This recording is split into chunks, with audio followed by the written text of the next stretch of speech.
Picture a man walking across an open plain roughly 40,000 years ago, hunting, gathering, surviving day after day with nothing resembling a comb, a hair product, or a single mirror to check how he looks. You would assume hair loss was the least of his problems. But here is the strange part. When researchers study ancient human remains and compare hair growth patterns across different populations throughout history, they find something that does not match the assumption most people carry into this topic. The real answer to whether ancient humans went bald is far stranger than a simple yes or no. And by the end of this video you will understand exactly why baldness in the ancient world worked almost nothing like it does today. If figuring out the surprising truth behind how the human body actually aged and changed before modern life reshaped it interests you, this is exactly the kind of mystery this channel breaks down every single week. So staying nearby means the next one will not slip past you unnoticed. Let's start with the biology, because this is where almost everyone gets the story wrong from the beginning. Hair loss in humans is driven overwhelmingly by genetics and hormones, specifically a hormone byproduct that gradually shrinks hair follicles over time in people who carry a certain genetic sensitivity to it. This is not a modern invention. That genetic mechanism existed in ancient humans exactly the same way it exists in you or anyone alive today. Genes do not disappear because civilization has not been invented yet. If a man 40,000 years ago carried the same genetic pattern responsible for hair loss today, his body would have followed the exact same biological process. So on a purely genetic level, yes, ancient humans absolutely could go bald, and some almost certainly did. But here is where the story becomes far more interesting than a simple confirmation, because genetics is only half the picture, and the other half is where ancient life and modern life diverge in a way most people never consider. Hair growth is deeply sensitive to nutrition, and specifically to consistent access to protein, healthy fats, and key vitamins and minerals the body needs to keep follicles actively producing new hair. Modern hair loss is frequently accelerated by poor diet, chronic stress, hormonal disruption from processed food, and inconsistent sleep, factors that did not exist in anything close to the same form for most of ancient human history. A hunter-gatherer lifestyle, whatever its other brutal challenges, tended to involve a diet rich in animal protein, natural fats, and nutrients pulled directly from whole foods. Exactly the kind of nutritional profile that supports healthy hair follicle function. In other words, the same genetics switch for baldness may have existed in ancient humans, but the environmental factors that tend to flip that switch on early and aggressively in modern humans were often far less present in ancient daily life. Here is a question worth sitting with for a moment before we go further. If your entire diet for your whole life was built around whole, unprocessed food with almost zero refined sugar or empty calories, do you think your own hair would hold on longer than it has? Drop your honest guess in the comments, because the biology behind this answer might surprise you. There is another factor almost nobody brings up in this conversation, and it involves something as simple as constant physical activity. Ancient humans were walking, running, carrying, and physically working almost every single day of their lives. Regular physical activity has been linked to healthier circulation, and circulation plays a direct role in delivering oxygen and nutrients to hair follicles sitting just beneath the scalp.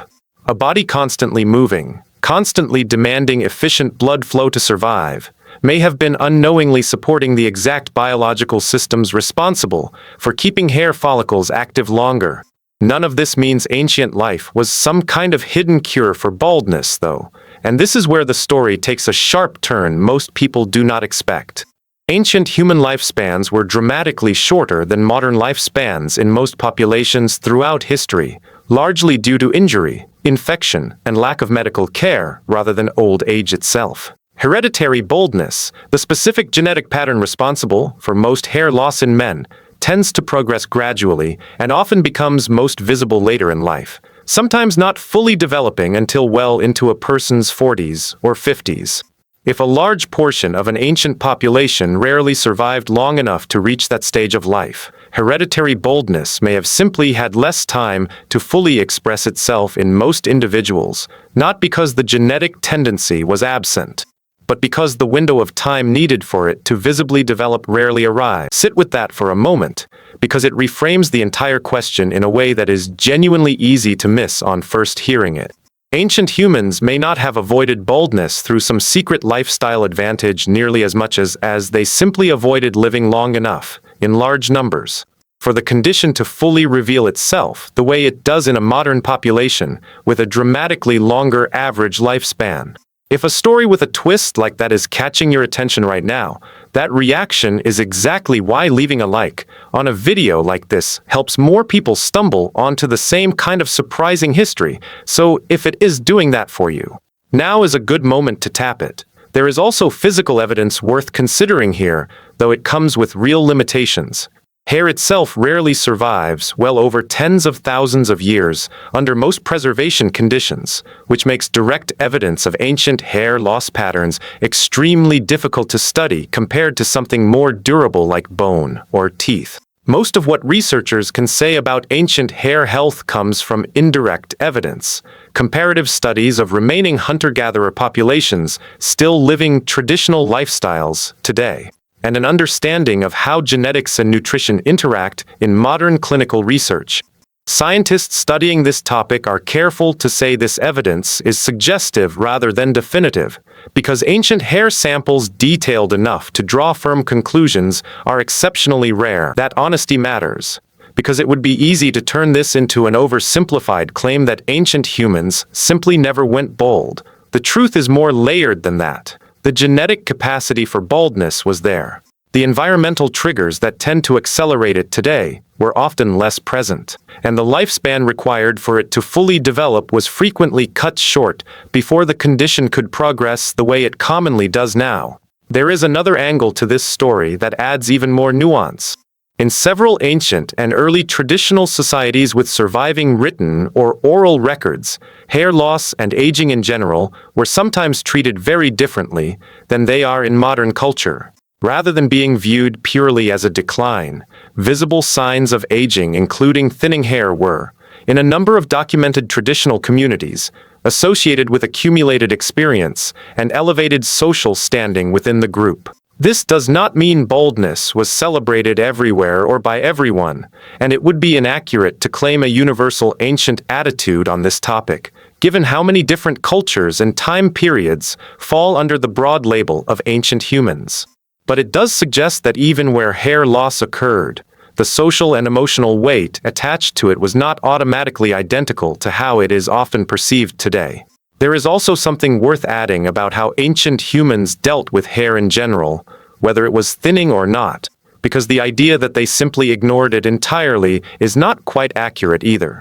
Archaeological finds across multiple ancient sites include simple grooming tools, combs carved from bone or antler, sharpened shell fragments, and flint blades likely used for cutting or shaping hair, suggesting that hair care and personal grooming mattered to ancient communities far more than the popular image of an unkempt caveman usually suggests.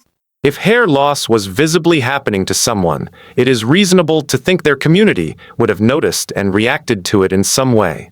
Even if we have no direct written record of exactly what that reaction looked like for every population across such an enormous stretch of time, it is also worth remembering that ancient humans describes an enormous range of different populations spread across tens of thousands of years and nearly every climate on the planet, not one single group living identically everywhere. A population surviving in a scorching open savanna faced different sun exposure, different available food sources, and a different average lifespan compared to a population living in a dense, resource-rich forest, or one adapted to a harsh, cold northern climate with far less consistent access to fresh meat and plant nutrients. Any honest answer to whether ancient humans went bald has to account for the fact that there was no single ancient human experience. There were countless different environments, each interacting with the same underlying genetics in slightly different ways, some likely supporting hair health more than others, depending entirely on what that specific environment provided.